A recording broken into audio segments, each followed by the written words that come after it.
The film starts with a stoic U.S. Marine named Mike saying goodbye to a young woman at the airport before boarding a helicopter for his next mission. In the subsequent scene, Mike and his spotter, Tommy, are on a cliff, surveying a desert landscape, awaiting their target's arrival. Tommy is talkative while Mike is more serious. As they observe, they notice groups of individuals on foot and armed vehicles coming from opposite directions. Mike's mission is to eliminate a 65-year-old terrorist named Saeed Asif. As Tommy and the voice over the radio try to persuade Mike to carry out the mission, Mike realizes that the gathering below is not a typical military engagement, but a wedding ceremony. He understands that the target, Saeed Asif, might be the father of the groom. The presence of the newlyweds complicates the situation, blocking Mike's clear line of sight to the target. Despite orders to eliminate the groom to reach Saeed, Mike struggles with his conscience, unable to justify killing an innocent person. The situation weighs heavily on him, creating internal conflict between following orders and doing what he believes is right. As Mike processes the events,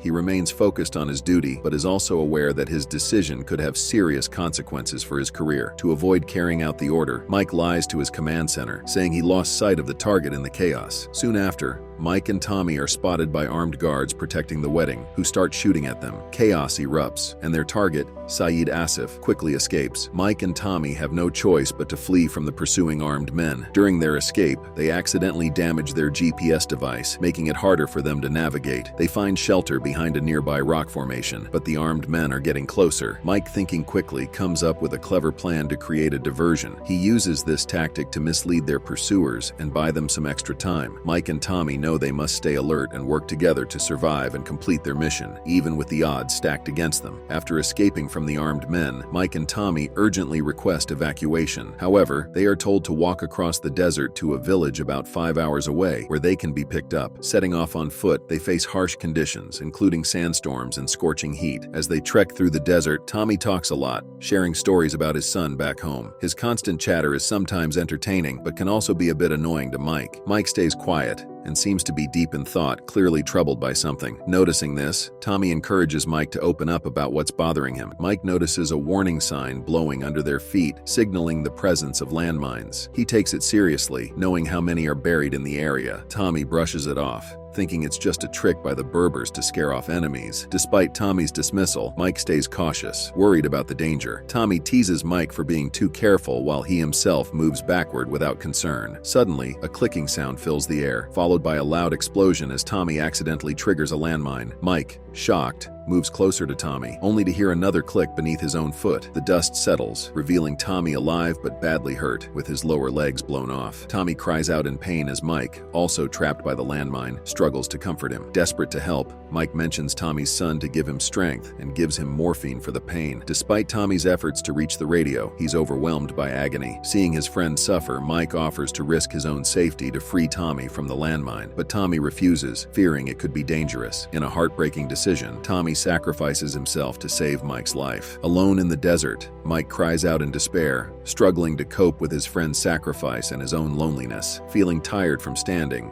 Mike kneels down, realizing he needs to reach the radio next to Tommy, who's lying a few yards away. Using his shoelace and an axe, he makes a plan to pull the radio closer, but when he checks the radio, he finds out its battery is dead and the spare is on Tommy's body. Despite feeling discouraged, Mike refuses to give up. He comes up with a clever idea to make a solar-powered charging system for the radio. After getting the radio working again, Mike urgently calls for help, but he's told that rescue helicopters can't fly because of sandstorms. The only option is a rescue convoy, but it won't arrive for 52 hours. Mike feels frustrated, but doesn't give up hope. As a last resort, his superior suggests digging a ditch and taking shelter inside. It's a tough decision, as it might mean losing limbs, but it could save their lives. Determined to survive, Mike sets a countdown on his watch and prepares for the long wait ahead. A strong sandstorm hits Mike hard, but he stays put, enduring it without moving. When it finally ends, he sees that the storm has brought Tommy's body closer to him, along with the spare battery, but the radio has been carried away by the sand. As time passes, Mike's water supply runs low, and he starts feeling more and more desperate. Sometimes, he even thinks about ending his own life because the situation feels too overwhelming. Observing a Berber approaching him in a zigzag pattern, Mike attempts to caution him about the landmine, but the Berber mimics his movements, appearing to mock him. Despite Mike's efforts to convey his dire situation to the Berber, the man persists, urging Mike to take action. Seizing Mike's water flask, the Berber vanishes into the desert. Completely dehydrated and desperate, Mike is about to drink his own urine when he notices a little Berber girl approaching with his water flask. She hands it to Mike, and to his immense relief, it is full of water. He drinks deeply, quenching his thirst. Though the girl remains silent, she uses her toy soldiers to convey to Mike that he must step off the mine and move on. Mike explains that he cannot move and asks the girl to fetch his radio, but she doesn't understand. Growing desperate, Mike raises his voice, inadvertently scaring the girl away. As night falls and the temperature drops, Mike lights a fire to keep warm. He starts hearing the sounds of wild animals nearby. To distract himself, he takes out his phone and looks at pictures of his girlfriend. He finds a video message from her in which Jenny tells Mike that she is waiting for him and that he must win the war and return to her as soon as possible. Mike becomes emotional, fearing he might never see her again. Exhausted by everything that has happened, he begins to drift off to sleep, but wakes with a start to find the fire has died out and wild animals surrounding him. He tries to scare them off with his gun, but fails. Regretting not learning more survival skills from shows like Man vs. Wild, Mike watches helplessly as the animals drag Tommy's body away. When one animal starts approaching him, Mike uses his torchlight to aim and shoots it. The animal lands on a landmine, causing an explosion that scares the other animals away. Morning arrives, and the same Berber man visits Mike again. He remarks on Mike's incredible luck in surviving after stepping on a landmine and spending a night in the desert with wild animals. Once more, he suggests that Mike should step forward, but Mike refuses. He accuses the Berber of knowing the mine locations since he always walks in a pattern. The Berber man responds that he doesn't know where the landmines are. He walks in a zigzag pattern because it's safer than walking straight. Mike asks him to fetch his radio again. This time, the Berber man agrees and brings the radio back to Mike before leaving. Mike checks his watch and sees that there are still 24 hours left before help arrives. He starts to hallucinate, seeing Tommy waking up from the dead. The imaginary Tommy encourages Mike, telling him that he will survive. As the sun sets again, Mike reflects on all the mistakes he has made in his life, especially regretting leaving his girlfriend Jenny to go on this mission. Once again, he finds himself surrounded by wild animals. This time, even the mine explosions do not scare them away. Mike starts shooting aimlessly at the animals in the dark, lost in his thoughts as he fights them off. As the sun rises, Mike returns to reality, surrounded by the dead wild animals he managed to kill despite being vastly outnumbered. He has been in the desert alone. Mike receives a communication from his senior officer, who informs him that the rescue team is running late and asks if he can hold on for another 17 hours. Already far past his breaking point, Mike replies that he cannot endure any longer. The major then tells him that someone wants to talk to him, and Mike hears Jenny's voice. Frantically, he apologizes to her for leaving, for messing everything up, and for destroying everything he touches. Mike begins to hallucinate, seeing Jenny sitting on a couch in front of him in the desert. He tries to reach her but starts losing strength and begins to collapse. Suddenly, the Berber man appears out of nowhere and catches him. The man starts nursing Mike's wounds and shares his own story of stepping on a mine, which took his leg. He explains that losing his leg felt like losing everything, but meeting his wife and having a daughter washed away the pain. He tells Mike that no matter what happens, we must keep moving forward. Mike remarks that the Berber man is lucky to have such a beautiful daughter who brought him water and has her father's smile. The man reveals that he no longer has a daughter. She died in a mine explosion during one of their father-daughter excursions to dig out mines and replace them with tin cans. Mike listens, stunned. The Berber man says he is happy his daughter came to meet Mike, but insists that Mike needs to move on. Then he leaves. Mike sees the girl again, but she quickly fades away with the wind. Mike starts hallucinating once more, seeing visions of his abusive father beating his mother, his terminally ill mother, and the happy times he spent with Jenny. At that moment, he hears on the radio that the rescue team is nearby and needs him to signal his exact location. He reaches for his flare, but before he can use it, the terrorists start shooting at him from over the hill. The gunfire triggers a nearby mine explosion, sending the flare flying out of Mike's reach. Too weak to fire back, Mike remembers his girlfriend and uses the memory as motivation. He shoots at the ground, triggering mine explosions that create sand smoke, shielding him from the enemy. Seizing the opportunity, he grabs his sniper rifle and eliminates the terrorists. With the rescue team approaching and the flare still out of reach, Mike recalls the Berber man's words, "You have to keep moving on." Taking a leap of faith, he steps forward. Nothing happens. There is no explosion. He discovers that the mine he had stepped on was actually a tin can, likely placed there by the Berber's daughter when she was alive. The villager's words proved true. Throughout the ordeal, the villager had told Mike that he could move forward with his life and return to his girlfriend, reminding him that he could do it and that the only thing stopping him was fear. Relieved to be alive despite the non-lethal gunshot wounds he sustained during the standoff, Mike bursts into tears. Perhaps he is relieved by the knowledge that he will be saved, or maybe he is angry at himself for not realizing the truth of the situation sooner. Mike then shoots the flare and collapses on the ground. The rescue team finds him and brings him home. At the airport,